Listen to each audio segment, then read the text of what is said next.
Actualmente colabora disculpen, en el proyecto del detector de radiación de Cherenkov llamado Hiperkamiokande y es profesor del Departamento de Ingeniería y Ciencias del Tecnológico de Monterrey, Campus Guadalajara. Buenas tardes, doctor. ¿Cómo está hoy? Hola, buenas tardes. ¿Qué tal? ¿Cómo están? Muy bien, muchas gracias. Excelente. ¿Y comienzo? Sí, doctor, todo suyo. Ok, muy bien, muchas gracias. Sí, pues muchas gracias por la oportunidad que tengo de poder compartir sobre este tema. La verdad, les agradezco mucho, les felicito por toda la organización de las pláticas. Y la verdad me siento muy feliz, muy contento de estar aquí, poder compartir un poquito acerca de lo que es este gran proyecto. Espero que puedan disfrutar la plática, que puedan pues aprender algo nuevo, puedan reforzar aquellas cosas que ustedes ya saben y cómo este tema está relacionado y es muy importante, ¿verdad? Más que relacionado, es muy importante para lo que es este proyecto. Entonces, el tema de la plática es radiación Cherenkov, el tenue resplandor azul que vislumbra en la física. Y como dice el título, es una lucecita azul, pero muy importante que nos ilumina el entendimiento a los físicos. Entonces, de lo que voy a hablar en esta tarde es lo siguiente. Platicaré un poquito sobre las ondas, el efecto Doppler y la explosión sónica, y también acerca de la radiación de un dipolo. Sí, esto es como la introducción. Y ya después vamos a platicar sobre el efecto Cherenkov. Vamos a verlo desde el aspecto geométrico. Y claro que está la física implicada ahí. Y vamos a ver también la energía de este efecto con la fórmula de Frampton. Y terminaremos viendo las aplicaciones, en particular una aplicación que es en la que estamos enfocados en el proyecto Hiperkamiokande.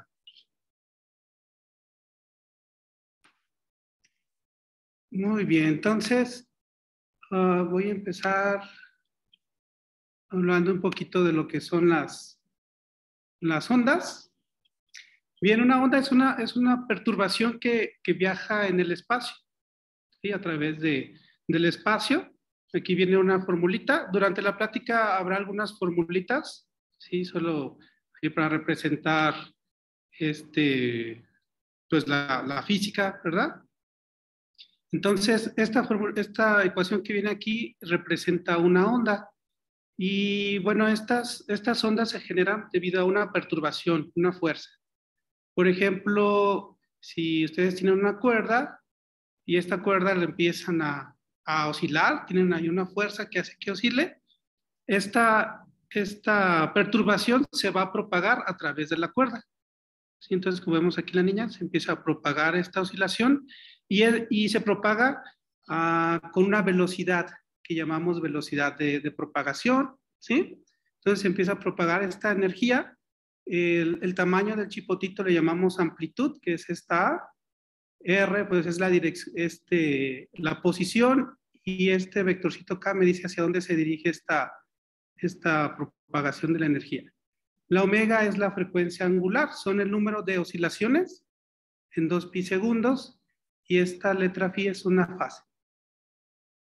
Entonces, por ejemplo, una cuerda que está vibrando, si tocan algún instrumento, ¿verdad? Una guitarra o violín, pues ahí vibran las cuerdas, ¿verdad? Esa energía está ahí en la cuerdita y se propaga a través del aire también. Entonces, también el sonido es un tipo de onda, ¿sí? Una onda de presión a través del aire. Y bueno, este muchacho que ven aquí, ese soy yo. Cuando estaba más joven me gusta mucho el piano, pero tenía más chance de tocar piano, me gusta mucho la música. Entonces, el sonido es una onda que se propaga a través del aire. Y esta velocidad en la cual se propagan las ondas, pues depende del medio, ¿sí? De las características del medio, por ejemplo, su densidad, también, por ejemplo, el sonido, pues de la temperatura, ¿verdad? Entonces, depende de las propiedades del medio, qué tan rápido se propaga la onda, ¿sí? Y también, pues, podemos ver las ondas en el agua. Si nosotros dejamos caer una piedra en el agua, se forman estas onditas. Y aquí arribita viene un video, si se ve. Ah, aquí está. Bueno, este es aquí en el campus Guadalajara. Y pues ahí eso me gustó porque se ve cómo se va propagando estas olitas, estas ondas, que son como circulitos, ¿verdad? En el caso del sonido forman ondas esféricas, como esferas que salen de la fuente y se van propagando en forma de esferitas. ¿Vale? Muy bien, entonces estas ondas pueden interferir entre ellas, ¿sí? Si tenemos dos ondas, se pueden sumar estas ondas, como estas dos funciones, se pueden sumar y como resultado tenemos la interferencia. Esa interferencia puede ser constructiva, ¿verdad? Que se haga más grande la amplitud de la onda, o también que se haga más chiquita, e incluso que desaparezca.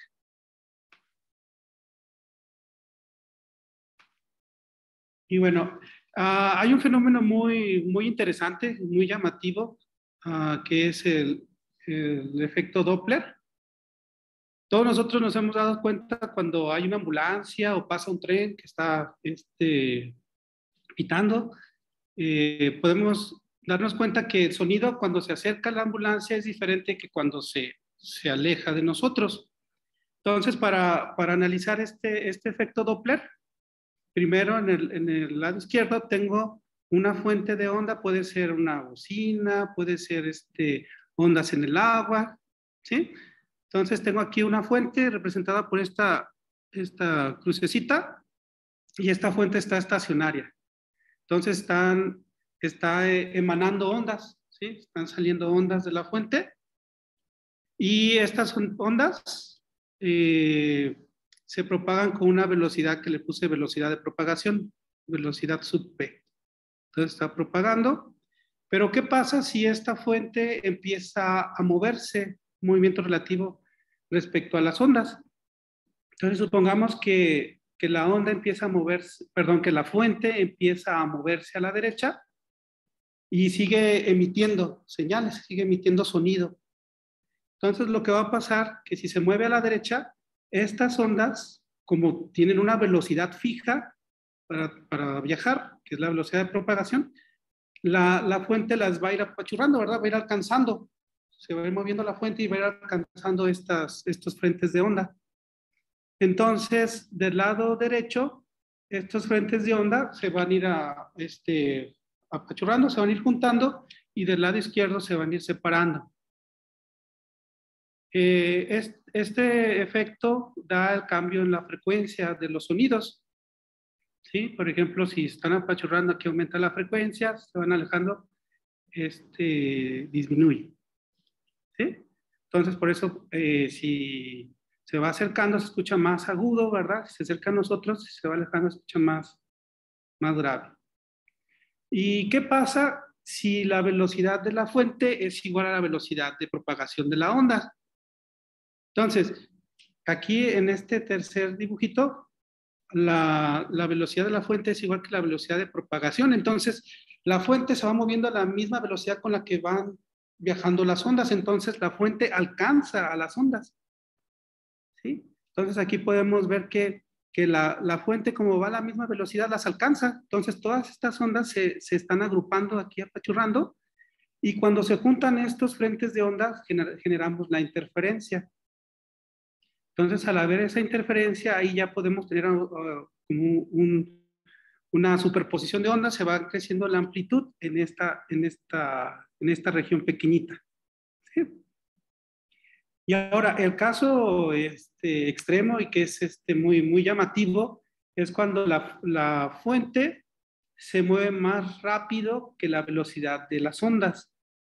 Entonces, en este dibujito podemos ver que la fuente recorre toda esta distancia desde el punto B al punto O, recorre toda esta distancia y en el mismo tiempo la onda original apenas recorrió esta distancia, esta línea azul.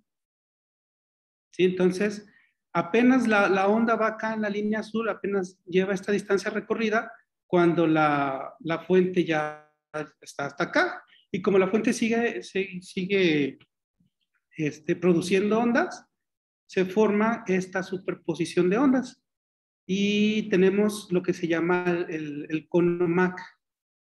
Entonces, esta línea tangente que tenemos aquí, de A a O, es la superposición de estas ondas.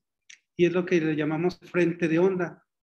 Entonces, cuando pasa este frente de onda, llega la señal a nosotros, es cuando escuchamos la explosión sónica o el boom sónico. ¿Sí? Escuchamos este estallido porque pues es la superposición de estas ondas. ¿Sí? Yo, cuando estaba más joven, un tiempo viví en Florida, cerca de Cabo Cañaveral, y recuerdo que una vez estaba caminando, ¿sí? por la calle, y de repente en el cielo escuché así un tronido así muy, muy fuerte, y estaba con un amigo y nos asustamos, y era precisamente porque pues, el transbordador estaba entrando, ¿sí? Y iba a una velocidad muy, muy grande, entonces sí es algo impresionante. Y bueno, este fenómeno también lo podemos ver cuando un bote, un patito, lo que sea que esté en el agua, se mueve más rápido que la velocidad de una ola en el agua. Entonces podemos ver aquí, en la superficie del agua, que se forma como este triangulito, ¿sí? Ahora, en lugar de un cono, como es en una superficie, vemos un triangulito. ¿Sí? Y eso es porque esta lanchita se está moviendo más rápido que la velocidad de las ondas en el agua. Pero lo llamativo son los aviones, ¿verdad? Los jets supersónicos, cuando rompen la barrera del sonido, pues se alcanza hasta a ver, ¿verdad? Se alcanza a ver cómo esta onda de presión incluso condensa la humedad que hay en el aire, y se aprecia como esta silueta, ¿no? Este conito que se ve aquí. Y hay varios videos en YouTube, si ustedes ahí los han visto o pueden buscar, que están muy padres. Aquí yo les les voy a poner uno.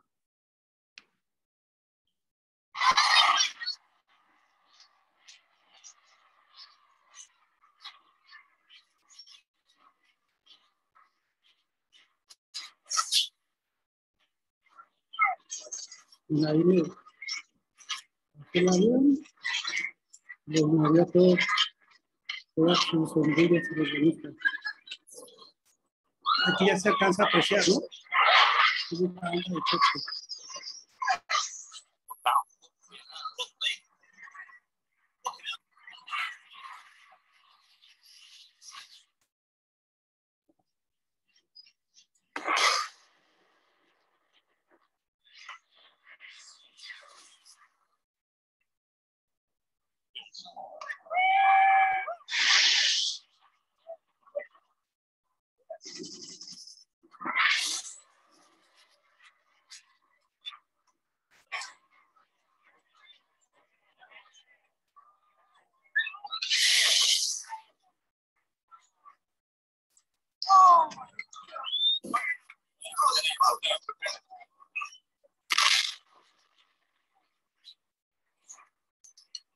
Muy bien, entonces en este último video, si alcanzaron a escuchar, se escucha la explosión sónica, que es cuando esta onda de choque, esta superposición, esta línea tangente que vimos ahí en el cono, llega a un observador y escucha esta explosión sónica.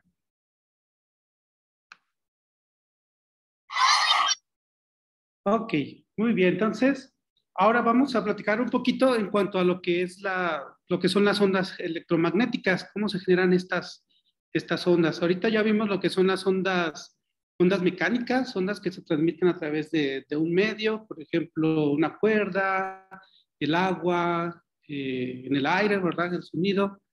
Pero también hay otro tipo de ondas que se transmiten en el vacío, o sea, no se ocupa un medio para que se transmita energía. ¿Sí? Y estas ondas de radiación o ondas electromagnéticas se generan cuando cargas eléctricas tienen aceleración. ¿Sí? Cuando tengo una carga eléctrica, por ejemplo, un electrón que esté en un movimiento acelerado, este electrón va a emanar, ¿verdad? Esta onda electromagnética. Pero hay un ejemplo muy, muy bonito que es el ejemplo del dipolo. El dipolo es un sistema compuesto por dos partículas de carga opuesta, ¿sí? Una positiva y otra negativa. Entonces, si yo tengo un dipolo separado a una distancia, ¿verdad? Esta distancia es la distancia D. Tengo las dos cargas que se representan con la letra Q. Entonces, ahí están estas dos. Esto forma un dipolo. Pero si este dipolo hago que oscile, que la posición de esas cargas estén oscilando, lo que hago es que estas cargas tengan aceleración. Entonces, si yo tengo cargas con aceleración, estas generan una onda electromagnética. Entonces, por ejemplo, aquí tengo un vectorcito que se llama vector de momento dipolar, que es igual a la carga por la distancia, y lo multiplico por una función oscilatoria, ¿verdad? Como un coseno, y omega, pues, la frecuencia con la que van a estar las oscilaciones. Y pues este movimiento oscilatorio del dipolo es como si tuviera la niña moviendo la cuerdita. Entonces las dos cargas van a estar oscilando y ese movimiento va a generar esta onda electromagnética, y esta onda en el vacío se mueve a la velocidad de la luz, que es la velocidad máxima, ¿verdad? Las señales no son instantáneas, siempre tiene una velocidad límite, que es la velocidad de la luz en el vacío, de acuerdo a la relatividad, ¿verdad? Es el principio de causalidad. Entonces, esta información o esta onda electromagnética en el vacío viaja a esta velocidad, de 3 por 10 a la 8 metros sobre segundo. Y aquí les pongo un videito de cómo se vería esta oscilación del dipolo. Entonces ahí vemos que está oscilando este dipolo. Esas son las líneas de campo eléctrico, y va formando esta onda electromagnética y va propagando esta energía. Este es el principio de funcionamiento de una antena, así muy, muy básico, ¿sí? Entonces así tenemos la radiación del dipolo. Y bueno, podemos preguntar si este estallido o explosión sónica pudiera pasar con las ondas electromagnéticas, ¿verdad? Con estas ondas generadas por ejemplo, por estos dipolos, ¿verdad? Entonces, el primero, el que se preguntó esto, fue Oliver Heaviside en 1889. Él se preguntó qué pasaba si una carga se mueve a una velocidad constante, pero a una velocidad más rápida que la velocidad de la luz. Y él llegó a la conclusión de que de igual manera, así como con el sonido, se formaría una onda de choque, pero en lugar de una onda de choque de sonido, sería una onda de choque de luz, ¿sí? Porque las ondas electromagnéticas, la luz es una onda electromagnética, entonces podemos percibir estas ondas, por ejemplo, al observarlas mediante la luz. Entonces, él se preguntó eso en 1889, y también otro físico famoso que fue Arnold Sommerfeld. Arnold Sommerfeld fue el supervisor doctoral de grandes científicos de la mecánica cuántica, por ejemplo, de Pauli y de Heisenberg. Y Sommerfeld también se preguntó esto y bueno, después con la llegada de la relatividad en 1905, de Einstein, pues dijo, nada puede viajar más rápido que la luz. Entonces es imposible que pase eso, ¿sí? No puede pasar eso que se mueva la fuente más rápido que la velocidad de propagación. Entonces, por un tiempo esto pues quedó así. Sin embargo, alguien que es de gran admiración y lo personal que admiro mucho es a Marie Curie, y ella sin embargo, observó a principios del siglo que una botella con sales de radio emitía un brillo azulado. Entonces, esta botellita, sí, tenía ahí una solución, y esta botellita emitía una lucecita. Y bueno, ella y su esposo pues siempre estuvieron muy ocupados con su estudio de la radioactividad, entonces no le dedicaron tiempo a saber qué estaba pasando. Sin embargo, ya los físicos rusos, que de hecho es este fenómeno fue explicado por los rusos y es de gran orgullo, ¿verdad?, para Rusia. Los rusos pudieron explicarlo, y fue hasta que Pavel Cherenkov, él era un estudiante de doctorado, y su supervisor, Sergei Vavilov. De hecho, a veces se conoce así, radiación Vavilov-Cherenkov. ¿Sí? Él es Cherenkov.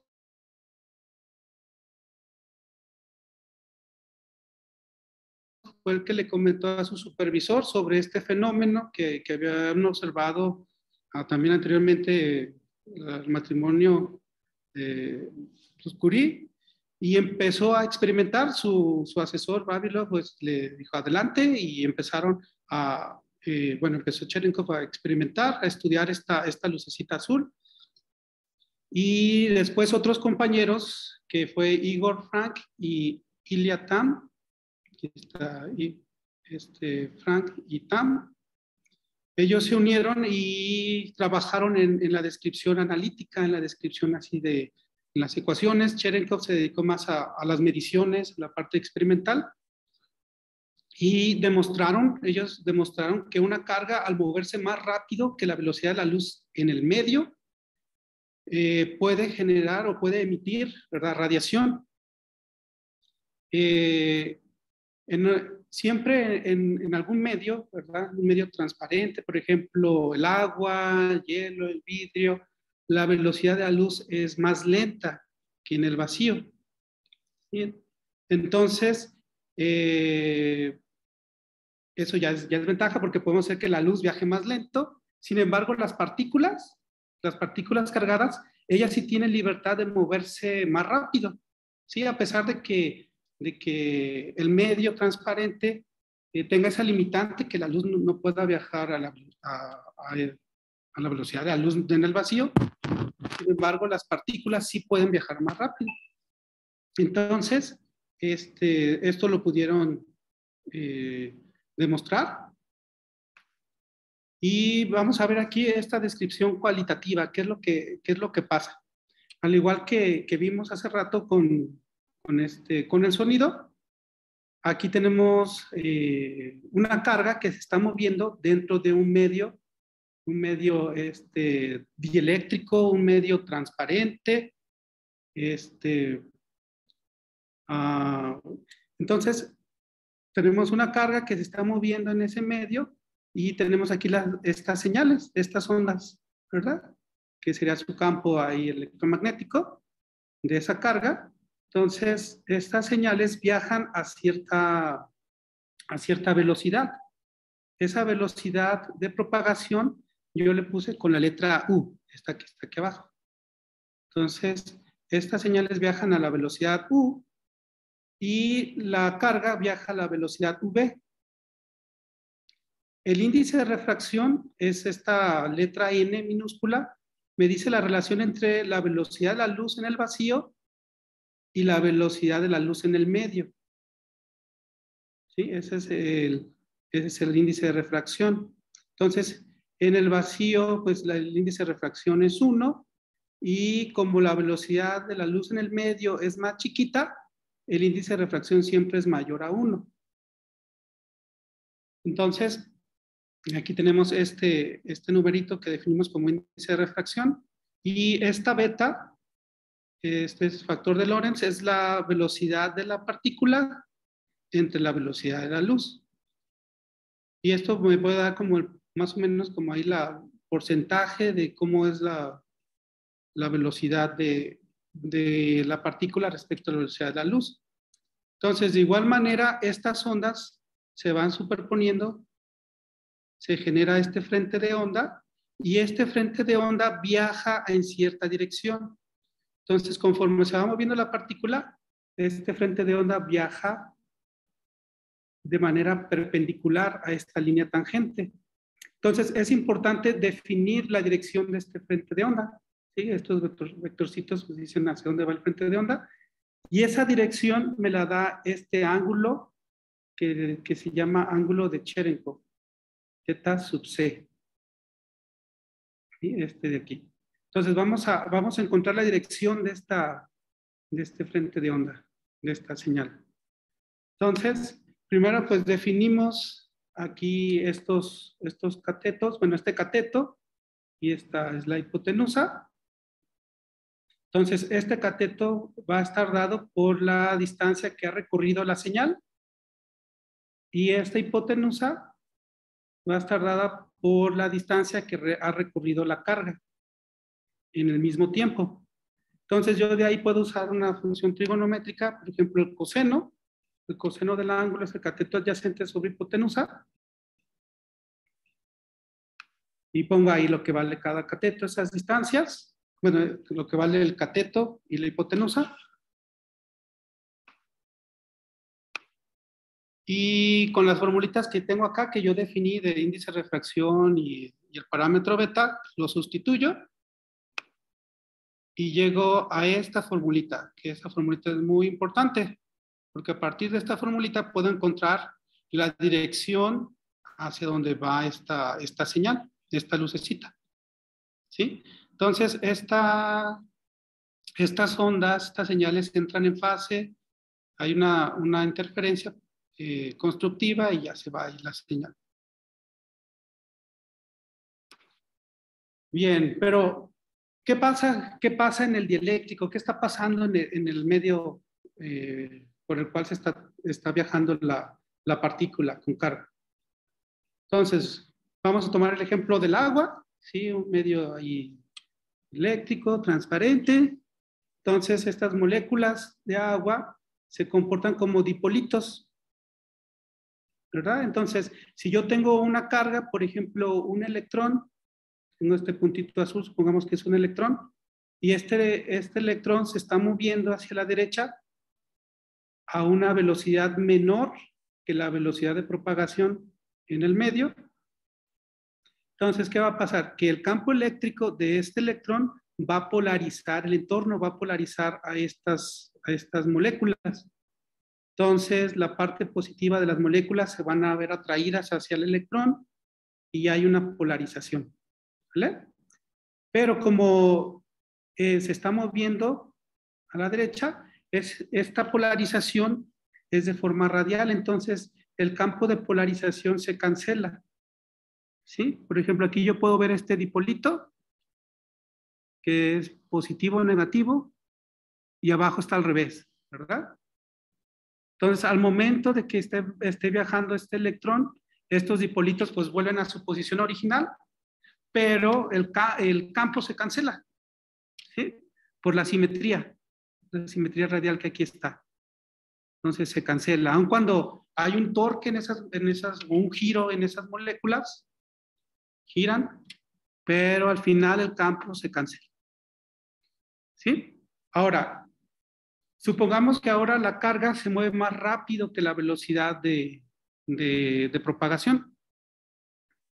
o la velocidad de la luz en el medio. Entonces, ahora, como está moviendo más rápido, estos dipolitos se quedan atrás, ¿sí? Se quedan atrás, no alcanzan ahí a envolver a esta carga, se quedan atrás. Entonces, ahora sí voy a tener un campo de polarización neto. Y estos dipolitos están girando, ¿verdad? Porque se ven atraídos por la carga del electrón. Y al momento que pasa el electrón por ahí, vuelven a su estado original. Y como vimos hace ratito con la radiación del dipolo, al nosotros hacer que oscile este dipolo, emite una onda. Entonces, todas estas moleculitas emiten ondas, ¿sí? Emiten estas partículas de luz que llamamos fotones, ¿sí? Y eso pasa durante el movimiento rectilíneo uniforme que tenga este electrón. Al estarse moviendo a una velocidad constante, está haciendo esto, que está haciendo que las moléculas estén girando así y emitan esta luz. Algo que no consideramos aquí, este es un caso ideal, no estamos considerando la fuerza de frenado de la carga, ¿sí? Porque puede haber interacciones ahí coulombianas, ¿verdad? Eléctricas. También puede haber alguna colisión o ionización. Entonces, estamos considerando que la partícula se mueve siempre en un movimiento rectilíneo uniforme. ¿Sí? Se está moviendo en un movimiento rectilíneo uniforme. Bien, uno de mis superhéroes favoritos es el Doctor Manhattan, no sé si lo conocen. Es el superhéroe más poderoso, yo creo que de todos. Y aparte es físico. Entonces, ahí tiene ese plus. Entonces, para tener tanto poder, pues, tiene que saber la física, ¿no? Para poder controlar. Entonces, él es de color azul. ¿Sí? Y si han visto en la película, pues se ve que brilla de manera azul, ¿verdad? Curiosamente, como el efecto Cherenkov. Este estallido de luz, ¿verdad? Porque no es un estallido sónico, es un estallido de luz. Se observa en los reactores nucleares. ¿Sí? En estos reactores nucleares, cuando se encienden estos reactores, desprenden muchas partículas cargadas. Y estas partículas llevan mucha energía, muchísima energía, entonces tienen mucha velocidad y están dentro de agua. Entonces se puede observar este destello de luz.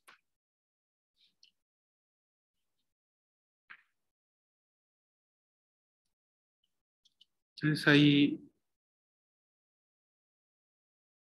encienden el reactor y se alcanza a ver, ¿verdad?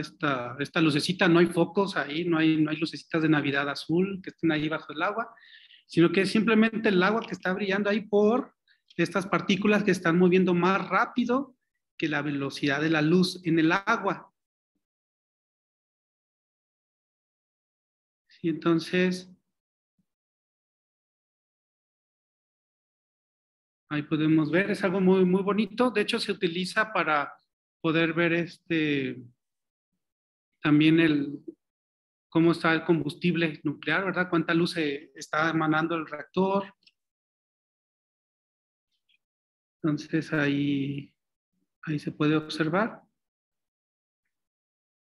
Entonces la luz la luz en el agua, por ejemplo, es a un 75% de lo que sería en el vacío. Entonces viaja más lento, ¿sí? Más lento que en el vacío.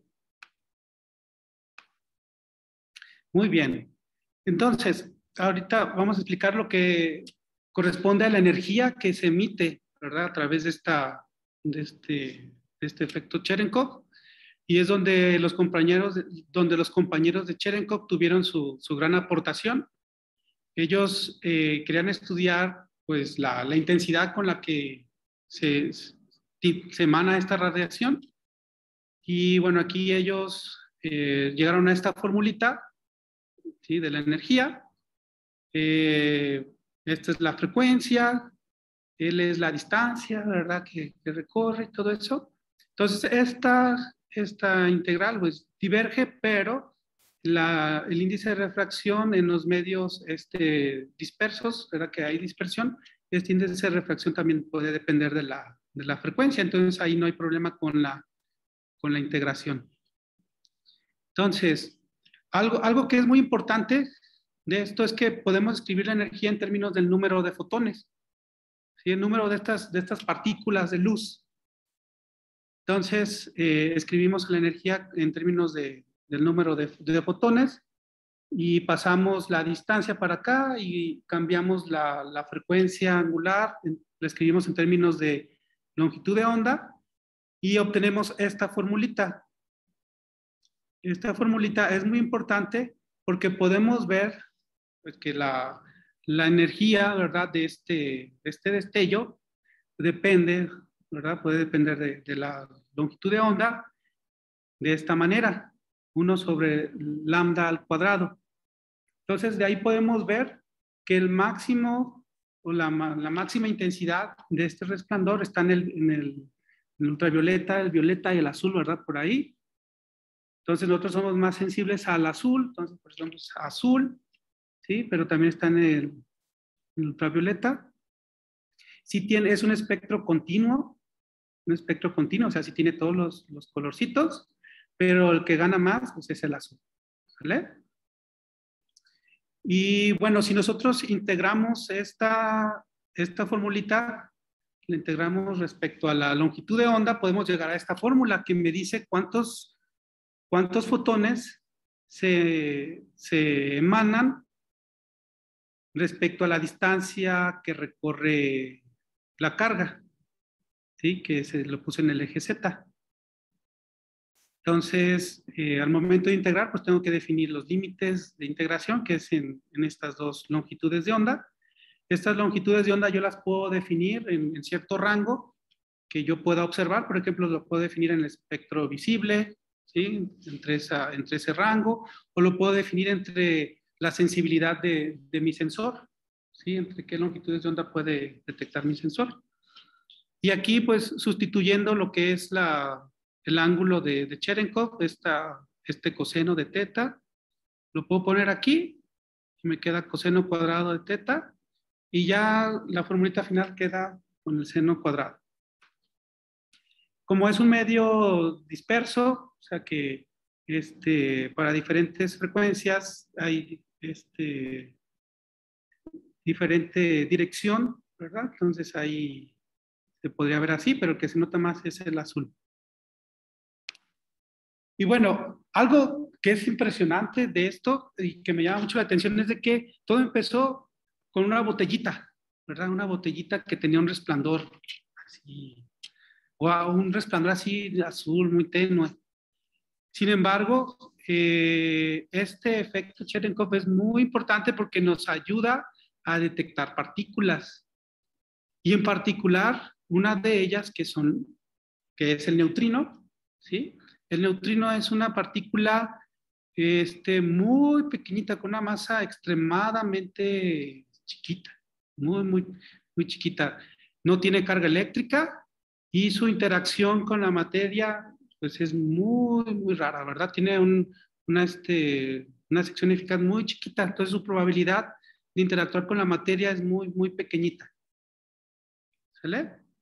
Sin embargo, los científicos están estudiando mucho los neutrinos porque se espera que al estudiar los neutrinos podamos encontrar respuestas muy grandes y fundamentales del universo, ¿sí? La existencia de la materia, porque hay más materia que antimateria y todo eso, ¿verdad? Que es algo maravilloso, es algo sorprendente, ¿verdad? Explicar incluso la misma existencia, nuestra existencia, ¿verdad? Entonces, es por eso que este resplandor azul pues vislumbra la física, ¿sí? Porque nos puede dar respuestas. Y entonces, ¿cómo se relaciona esto? Porque los neutrinos no los podemos detectar de manera directa. Los detectamos a partir de su interacción, aunque es muy pequeñita, con la materia, y esta materia puede emitir esta luz Cherenkov. Entonces, estas partículas de los neutrinos son partículas muy, fantasmales, ¿verdad? De hecho, a veces se les llama partículas fantasmas. Estos neutrinos, como no interactúan tanto con la materia, pues atraviesan cualquier tipo de materia sin problema. Entonces, neutrinos que se originen en el Sol, en supernovas, en un reactor nuclear, pueden atravesarnos sin ningún problema, ¿sí? Así como los fantasmas se atraviesan. ¿Vale? Entonces, para poder detectarlos, pues es de la siguiente manera. Supongamos que tenemos este neutrino, este fantasmita, esta partícula fantasma, y aquí tenemos un electrón, ¿verdad? Un electrón en el agua, por ejemplo. Está un electrón ahí en el agua, y viene este neutrino con mucha energía. Supongo que es un neutrino que viene del Sol con mucha energía. Viene y choca y empuja a este electrón que estaba en el agua. Tiene tal energía este neutrino que quita ese electrón del agua, de la molécula del agua, y hace que se mueva. Y como lleva tal energía, le transmite mucha energía al electrón, de tal manera que este electrón se mueve más rápido que la velocidad de la luz en el agua. Y esto emite esta luz Cherenkov. Y esa es la manera en la cual nosotros podemos detectar a estos neutrinos, a estos fantasmitas. ¿Sí? Yo cuando estaba más pequeño y vi las películas Cazafantasmas, me gustó. Entonces dije, yo quiero ser cazafantasmas. Quería construir un acelerador de que ellos como tienen, que son rayos de protones. Ya después uno cuando ya ve y sabe de eso, dice, se pasaron. Pero está padre. Entonces, al igual que ellos cazaban fantasmas, pues hay un tanque muy grandote que también caza estas partículas fantasmas. ¿Sí? Entonces, por ejemplo, este de aquí se llama Super Kamiokande y es un detector de estos neutrinos. Entonces, se ocupa mucha agua, ¿verdad? Muchísima agua. Y debe ser agua, pues, ultra pura, ¿sí? Agua muy, muy limpia. Y entonces llegan estos neutrinos, chocan con algunas de las partículas de la molécula del agua, se emite esta luz y todo lo que está aquí, estos que parecen como lámparas, son sensores de luz muy sensibles, muy sensibles. Entonces estos detectan los fotones que se emiten por esta radiación Cherenkov. Y así es como podemos detectar estos neutrinos. Y bueno, vamos a ver un ejemplo ya rápidamente. Supongamos que tenemos el límite en el extremo relativista, o sea que tenemos un electrón o una partícula con carga que se mueve a una velocidad cercana a la velocidad de la luz. Vamos a decir que casi igual, ¿verdad? Vamos a ver cuál es el ángulo máximo, ¿sí? Si tenemos un electrón que se mueve casi a la velocidad de la luz, ¿cuál sería el ángulo máximo? Entonces, si se mueve casi a la velocidad de la luz, vamos a tomar que es igual. Entonces, este beta, dijimos que es velocidad de la partícula sobre la velocidad de la luz en el vacío, pues lo vamos a tomar que es 1. Entonces, tomamos que es 1. Si lo pongo aquí, entonces hace 1. Y el índice de refracción del agua es 1.33. Entonces, sustituyo aquí y pongo ángulo θ igual a coseno inverso de 1 sobre 1.33 y obtendría este ángulo que es de 41 grados. ¿Sí? Ese sería el ángulo en el extremo relativista. Ahora otra formulita importante es ver cuál sería la energía mínima que necesita, la energía total mínima que necesita esta partícula para emanar radiación Cherenkov. Sí, porque pueden venir y moverse el electrón, pero a lo mejor no tiene la suficiente energía, ¿verdad? Para tener esa velocidad y emanar la radiación Cherenkov. Entonces, ¿cuál es esa energía umbral? Pues definimos la condición umbral, como lo vimos hace ratito en el sonido, que la velocidad de la partícula sea igual a la velocidad de propagación, que lo ponemos igual, Y en nuestros parámetros ponemos eso y nos queda que beta por n es igual a 1. Entonces aquí pongo la energía total de la partícula, es esta, y sustituyo aquí este beta, espejo beta de aquí, me queda así. Si yo lo pongo para el agua, el índice de refracción, queda esto. Y si yo pongo que es el electrón el que se está moviendo, entonces pongo aquí la masa del electrón, 9.1 por 10 a la menos 31 kilogramos, y la velocidad de la luz, me queda que esta debe ser la energía umbral total mínima que debe tener el electrón para poder generar radiación, aunque sea un pulsito aquí. Y el ángulo de Cherenkov en la energía umbral, pues aquí pongo esto, digo que esto es 1, el coseno inverso me da 0, y efectivamente es lo que está pasando, porque el frente de onda, esta onda de choque así pequeñita, viaja hacia adelante. O sea, no se forma el cono, ¿verdad? No se forma este conito como vimos hace ratito. ¿Sí? Porque este es en el umbral, o sea, apenas. Y usando la formulita que habíamos definido, el número de fotones en términos de la distancia, bueno, en relación con la distancia que recorre la carga, pues podemos poner aquí las longitudes de onda de los sensores, por ejemplo, que se usarían en el Hyperkamiokande, en un sensor de neutrinos.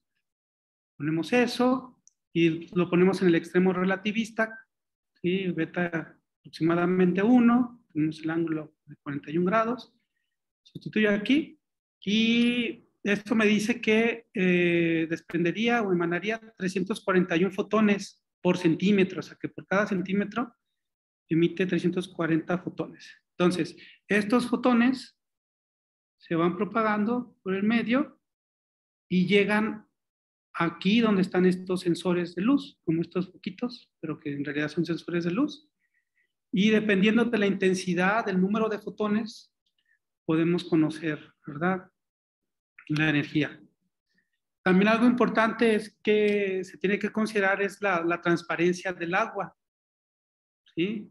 Si es un agua turbia, pues no se va a poder detectar tantos fotones porque estos materiales que están en el agua van a absorber estos fotones, ¿verdad? Esa energía. Entonces, esta es como la atenuación de las ondas sonoras, pero en el agua, ¿sí? Para los fotones. Entonces, por eso se necesita agua pues, ultra pura, ¿sí? Muy, muy transparente. Y a partir de la energía que tenía esta carga y de ciertos constantes, ciertos parámetros y de cierto ángulo, podemos reconstruir la energía que tenía el neutrino, ¿sí? Y así poder determinar su energía.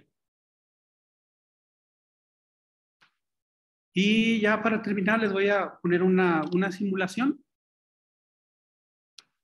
de cómo se ve esto. Aquí tenemos una carga, se está moviendo en línea recta y se va formando este cono de luz. Si estos fotoncitos ahí están viajando y son los que llegan ahí a los detectores.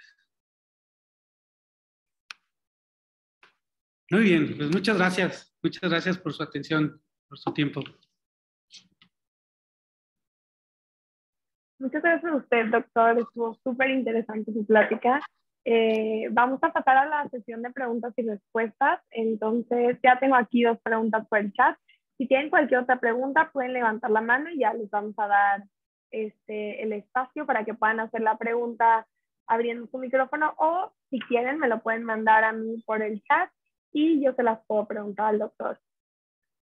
Entonces, primero Sergio Herrera pregunta si hay algo equivalente en aceleraciones de dipolos para explosiones tónicas, aceleraciones que sobrepasen la velocidad de propagación. ¿Otra vez, perdón? Sí, dice que sí, hay algo equivalente en aceleraciones de dipolos para explosiones tónicas, aceleraciones que sobrepasen la velocidad de propagación. ¿Sí me escucho bien? Sí, nada, estaba okay, poniendo atención a la pregunta. Sí. Sí, en el caso del dipolo, más que nada ahí son las moléculas del dieléctrico las que se están emanando estas señales, esta radiación, y precisamente es por el movimiento de las partículas que se mueven más rápido que la velocidad de la luz en el medio. Y entonces este movimiento de las partículas cargadas, más rápido que la velocidad de la luz en el medio, que genera que estos dipolitos giren y emitan estos fotones. Ok, muchísimas gracias. Tiene la mano levantada Saúl Cuen, entonces, doctor, si quiere, puede prender su micrófono y hacer su pregunta. Sí. Hola, Katsumi. No, pues primero que nada, felicidades por la plática. Hasta yo me recordaste de muchos conceptos, ¿verdad? Físicos, matemáticos. Muchas gracias, primero que nada. Entonces, igual, sí, este fenómeno de Cherenkov es el que se utiliza en el experimento Hiperkamiokande, ¿verdad? Así es. Así es. Y este efecto es el que nos ayuda a distinguir entre diferentes tipos de neutrinos, ¿verdad? O sea, entonces, ya ves que están los neutrinos de electrón y los neutrinos de muón y los neutrinos de tau. O sea, este efecto Cherenkov nos ayuda a distinguir entre ellos, ¿verdad? En este tipo de experimentos. Eso sería mi tipo de pregunta para que nos comentes. Sí, Okay. gracias. Gracias a ti, Saúl, muy, muy amable, muchas gracias. Así es, efectivamente, como pregunta y comenta Saúl, este efecto Cherenkov nos ayuda a discriminar, a identificar qué tipo de neutrino es el que se está detectando. Hay diferentes tipos de neutrinos, entonces, dependiendo de este conito, de la forma del conito, podemos saber el tipo de neutrino. Así es. Perfecto, muchísimas gracias. Tenemos varias preguntas en el chat, entonces le voy a dar otra. Dice, Brian Navarro nos pregunta que si debido a la distribución espectral, indica que el ultravioleta es más prominente que todo el rango visible. ¿Se podría decir que la radiación Cherenkov es ionizante? Ionizante. No. O sea, sí tienes más en el ultravioleta. Sí tienes más en el ultravioleta. Pero no, lo que sí pudiera pasar es en el movimiento de la partícula. La partícula sí pudiera ionizar, ¿verdad? Las demás moléculas. Pero no creo.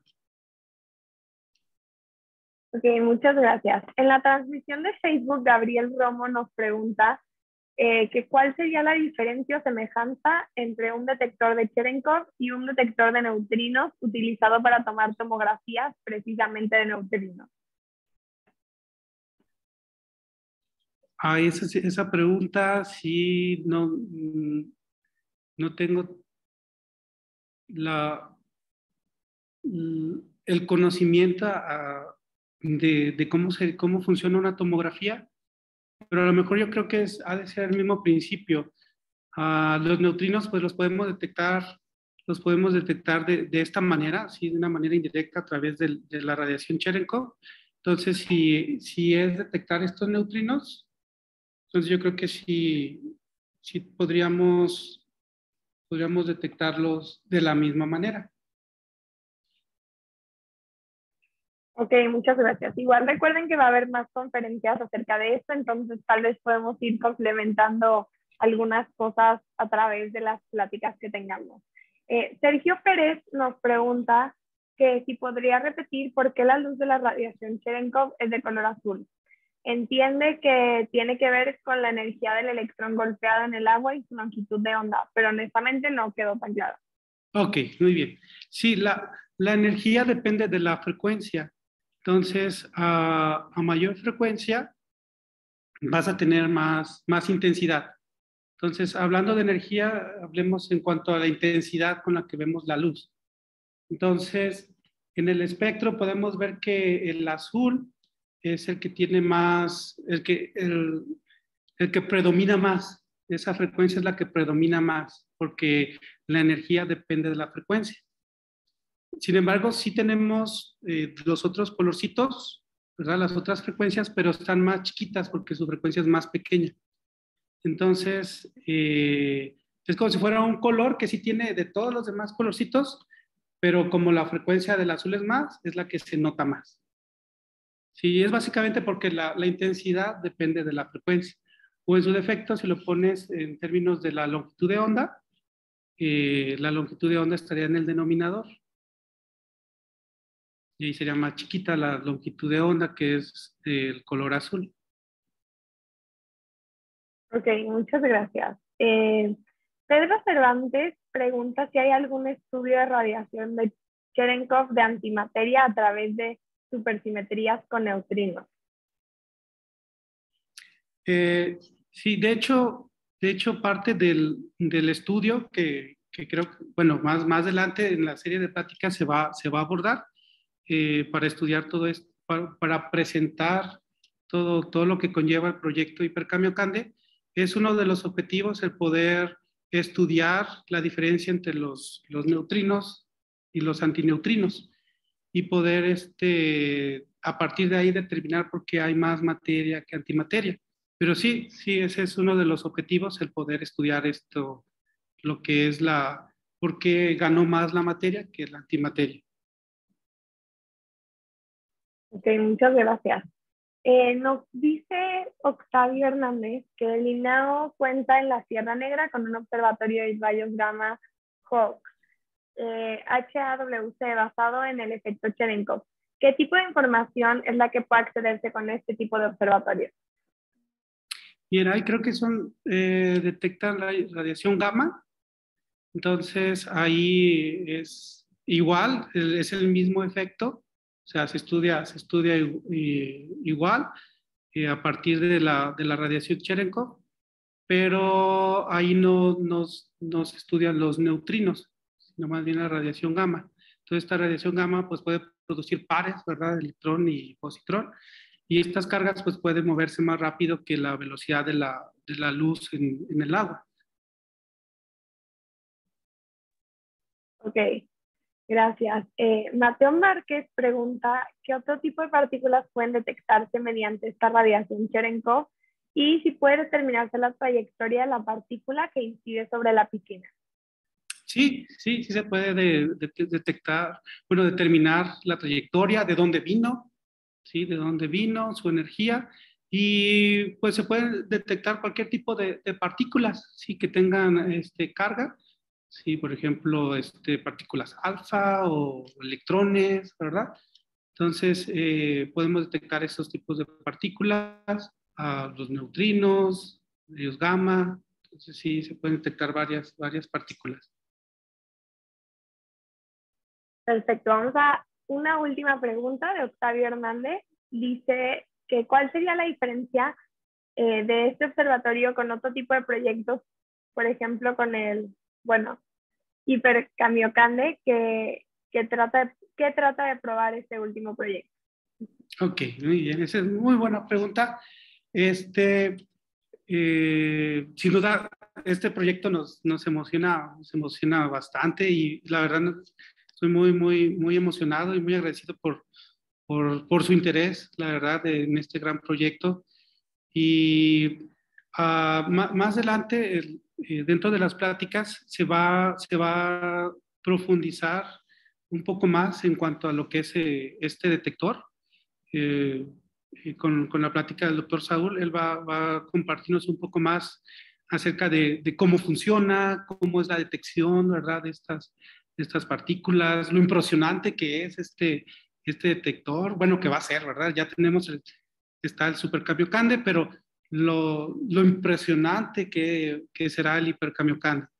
Entonces, sí, yo pienso que ahí les dejo la duda para cuando estén con el doctor Saúl. Perfecto, muchísimas gracias, doctor. Pues hemos llegado al fin de la primera plática de esta serie de pláticas sobre el hipercambio Cande y específicamente sobre la colaboración mexicana. Esto se nos hace impresionante porque creemos que es muy importante la participación mexicana en la ciencia y pues como jóvenes o como profesionistas o como personas que nos apasiona la ciencia, es bien importante que nos interesemos en estos temas y sepamos que México tiene presencia en proyectos de esta magnitud. Entonces, pues darle las gracias por su plática y pues por haber ayudado a organizar esto y a hacer nuestro contacto directo. Entonces, de parte de CAPTE, que es la comunidad de aceleradores de partículas del TEC de Monterrey, de la SAICI, que es la Sociedad de Alumnos de Ingeniería Física Industrial, y de los colaboradores de específicamente el Outreach, le damos las gracias y también agradecemos a todos y todas las personas que pudieron entrar el día de hoy y esperamos seguirlos viendo hoy, mañana y pasado en las conferencias que nos quedan. Muchas gracias.